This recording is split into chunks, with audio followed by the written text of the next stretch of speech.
Dear Mr. Livingston, I understand that you are a man of business, often solely occupied in the matters that bring such a lively income to our estate. My good sir, I write you at this time imploring you to return home at once, for we have been visited by a great darkness at Wyperture Estate.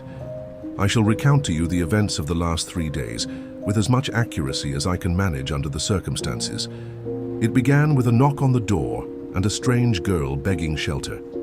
She was but a little thing, perhaps 10 years of age, drenched from the storm that tore across Wyperture. Mrs. Livingston insisted that she enter. Ms. Devois and I fixed the little one's supper. Mrs. Livingston supped with her, inquiring as to her name and why she was in this part of the country at night. The girl ate quietly, knobby little hands quivering, answering nothing. She only stared into her bowl of soup like a looking glass. I remember her reminding me of the little black rat that stole into the kitchen last week, sullen hands and features. When the child finally spoke, her voice chimed off the glasses at the table. "Do you not remember, mother?" "Whatever do you mean, child? Speak your name." "You never gave me a name." Mrs. Devois and I stared at one another, quite baffled. Mrs. Livingston's face paled. She frantically pushed herself up from the table.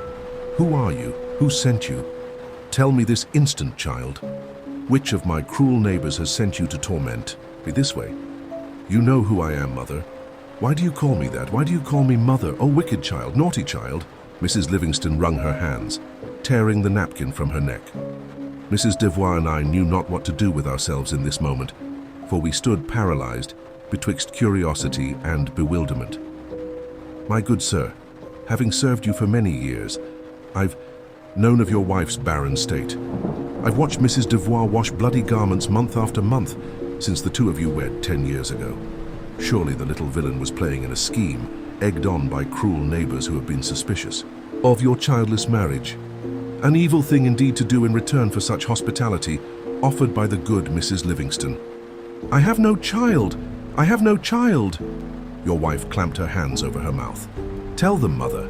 I rushed forward to seize the little thing, as Mrs. Livingston was in hysterics, violently weeping into her palms. "Tell them who I am. It's not possible."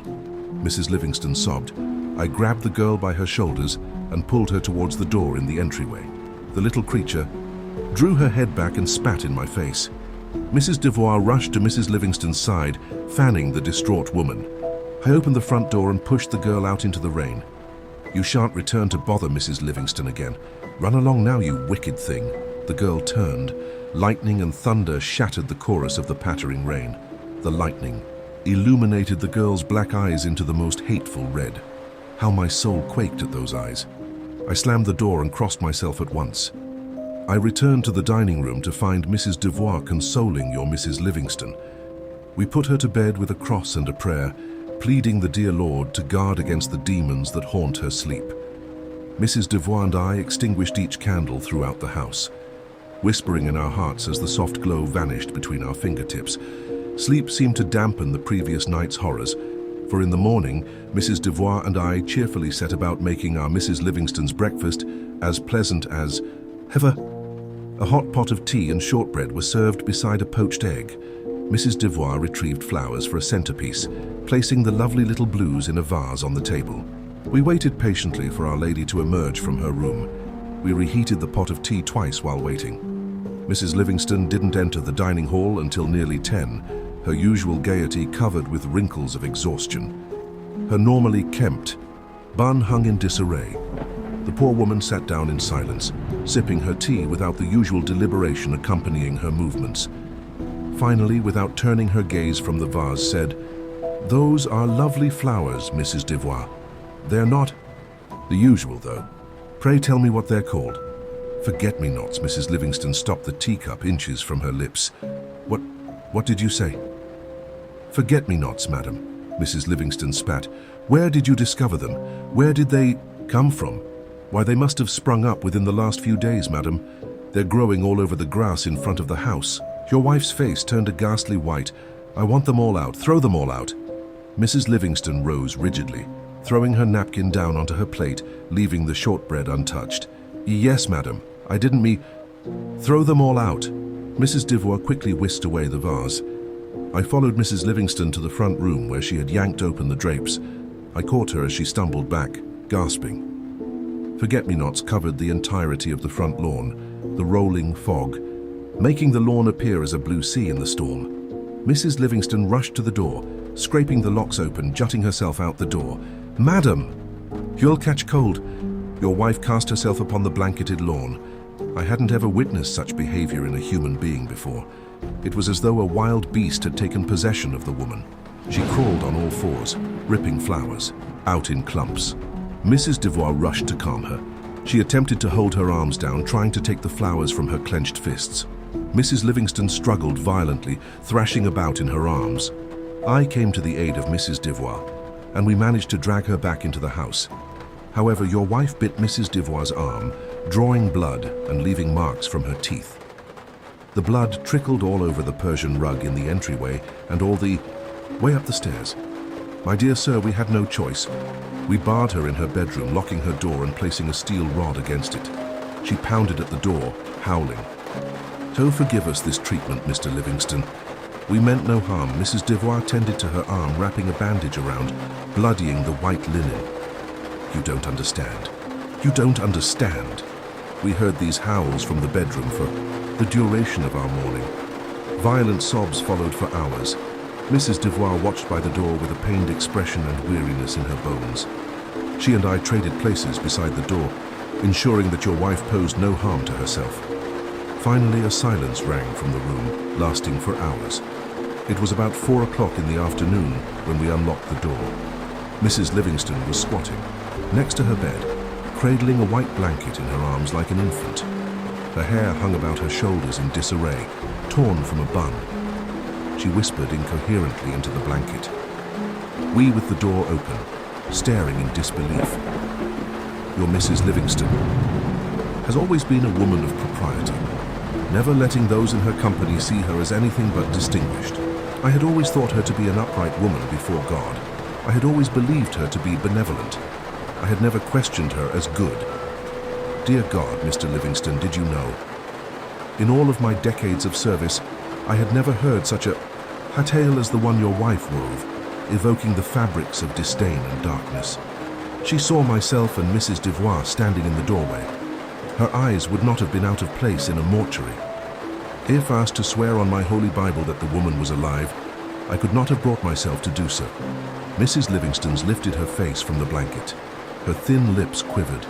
In her agonized state, she had bitten off the top layer of flesh. Blood dripped down her chin, staining the white blanket in her arms. Mrs. Devoir clasped her hands over her mouth. "Dear Lord in heaven, madam, tell them who I am." A warbling hiss rippled through the room. I threw my arms around Mrs. Devoir's shoulders, stumbling back. "Who is there?" I shouted into the wooden panels of the ceiling. "Tell them who I am." Mrs. Livingston bit down on a clenched fist, shaking her head violently. A black mist began to fall from the ceiling, and a small figure shrouded in darkness rose beside the bed. It was the devilish girl, cloudy red eyes illuminated in the mist. Mrs. Devoir screamed. The girl bent beside Mrs. Livingston's ear, gripping her shoulder with white hands. "Tell them who I am." Mrs. Livingston began to weep, slamming her, palms against the wooden floor, thrusting aside the bloody white bundle. "Then tell them what you are." "No, it's not possible. Bring not your treachery upon this woman." I leapt forward only to be driven back by the little figure snarling at me like a cat. "Please," Mrs. Livingston begged. "I am innocent." She turned her face to us, tears streaming down a withered face.